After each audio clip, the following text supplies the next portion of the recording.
A Chicago Bulls trade is imminent. We have new reports on the Chicago Bulls interested in trading their star guard.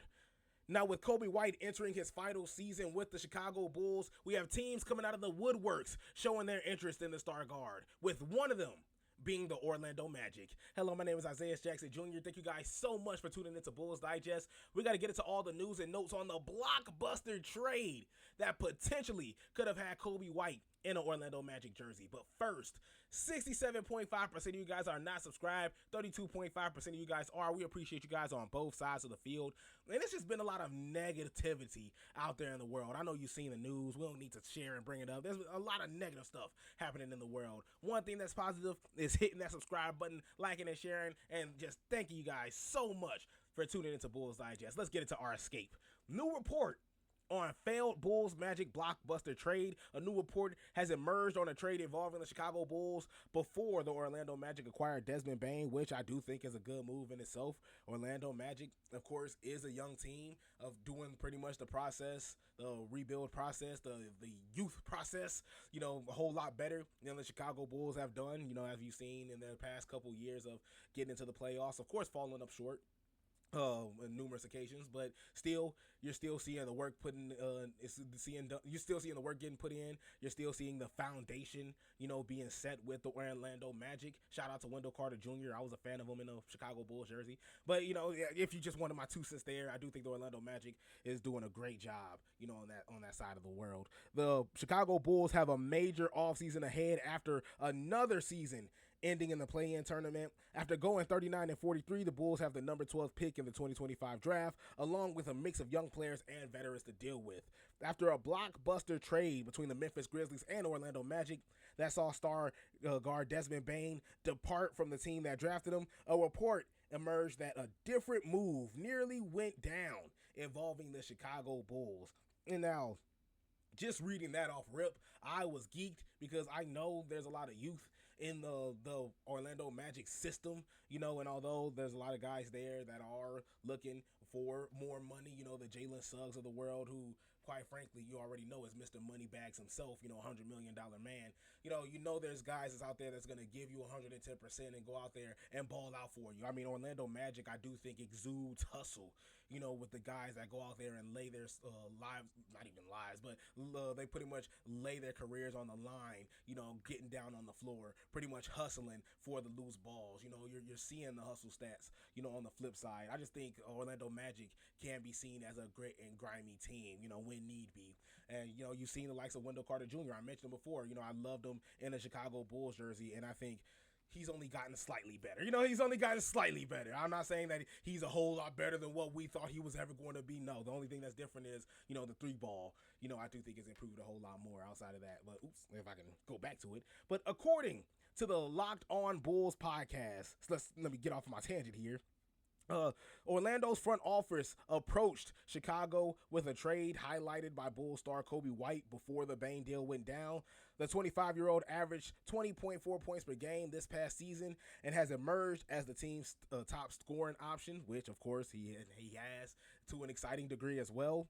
And, I mean, you can say either that's been to a consistent or inconsistent degree. It's definitely been more consistent, even when we talked about after the All-Star break. That was definitely a really, really consistent Coby White from what we've seen, and then you can look at the beginning of the season. Of course, beginning of the season, you're still trying to get adjusted, you're still trying to build team chemistry, you're still trying to work everything out, trying to see what works, what doesn't, getting Pat Williams out of the starting lineup. There's, and I'm not saying that's going to contribute to Coby White. I'm just saying just the changes that goes on throughout the beginning half of the season, so obviously you're not expecting, consistency, but obviously Coby White, you're nearing veteran status at this point in time. It's about time that starts shaking up off of you, the early season rust, I should say. But the Magic reportedly offered Cole Anthony, Jonathan Isaac, and 2 first-round picks in exchange for White. The debate on social media has been whether or not Chicago made a mistake turning down this deal.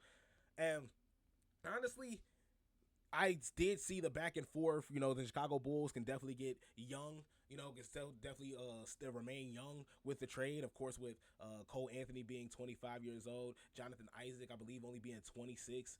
27. Still a young guy as young can be. And we're gonna get into why, at least on this side, I do think the Chicago Bulls made the right move by declining this trade here. Of course, looking at Desmond Bane, Bane has similar stats to White, but was traded for Cole Anthony, Kentavious Caldwell-Pope, and 4 unprotected first-round picks.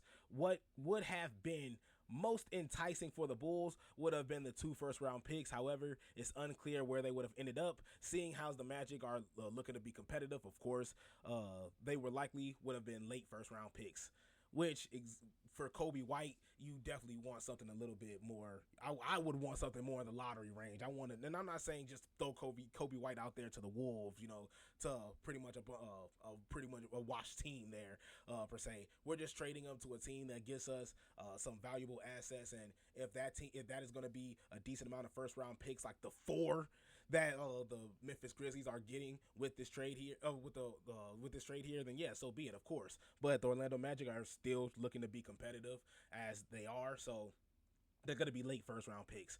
And to keep Coby White, I do think is a great move. And now to even go on with that, Cole Anthony, I do think can be consistent in more inconsistent in more ways than one.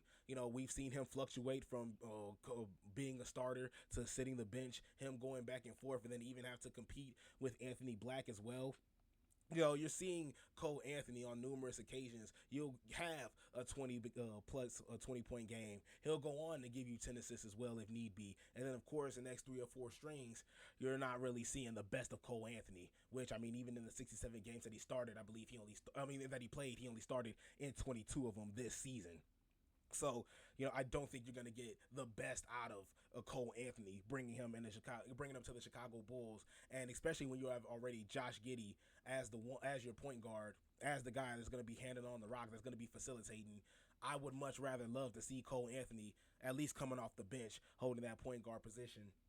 But I don't want it to be at the expense of trading away Coby White, because now we have a gap there. I do think there's still a gap that will be missing in Coby White's absence. Now with Jonathan Isaacs, I do think he falls under the Lonzo Ball category of, of course, your availability is your best ability, and that's just something that we haven't seen from Jonathan Isaac. Of course, we've seen a whole lot of knee injuries. We've seen him on the sidelines, numerous occasions.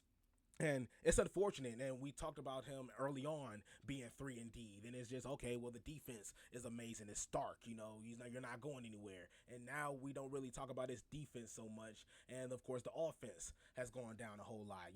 Not as athletic as he once was. Try saying that 5 times fast. And then even looking at the stats going on here, just comparing and contrasting.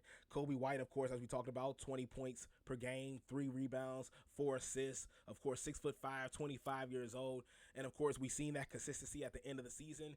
We definitely see him picking it back up as the season progresses. Come next, of course, it's his contract season, so we should be looking at a Coby White, a hungry Coby White, come this season. And then of course looking at Cole Anthony, 6'2", 25 years old, of course, as well. 9 points per game, 3 rebounds, coming up on 3 assists per game as well. 0.7 steals, 0.5 blocks. Shooting 42% from the field and 35% from 3-point range. So it's definitely not horrible, but it's not something that is going to throw him into the starting lineup, and of course going to guarantee you at least some comfortability there in his role, at least from my perspective there. And then of course you have Jonathan Isaac, 5.4 points per game, 4.4 rebounds, 0.6 assists per game, shooting 41% from the field, 25% from 3-point range, 6'10", 27 years old. And of course, we still have yet to see, his full potential, what he can do. And that's, of course, because he's been dealing with many injuries there. And right now, I do think Coby White is still in to have a monster year. They're still in to have a monster season. Because of what's at stake, because there's money on the line for his final season. And of course, the Chicago Bulls could be looking really competitive depending on what you do with this Nikola Vucevic trade. And what I mean by really competitive, out of the play-in. You know, I don't want to say, oh, well, there could be look really competitive, and it's like, oh, well, Isaiah thinks they're going to go to the first, you know, they're going to be the first seed in the East. No, I'm not going, no, just out of the play-in. Just out of the play-in. You know, isn't that too much to add to the play-in? You know, so it's just we just got to see what they do with this Nikola Vucevic trade. Are they going to move Nikola Vucevic? It's highly likely, but are they going to do that before they get rid of Coby White? Now that we're seeing the phone is ringing for Coby White. And I do think the Chicago Bulls made the right move in declining this trade, especially from what you were getting from the Orlando Magic. But what do you think? Do you think the Chicago Bulls made a huge mistake with this move, or are you 100% positive? Let me spit that out. Are you 100% positive that the Chicago Bulls are better off with Coby White and seeing how this plays off with his contract negotiations? Thank you guys so much for tuning in. I'm gonna fix my mouth. I'll see you guys next time.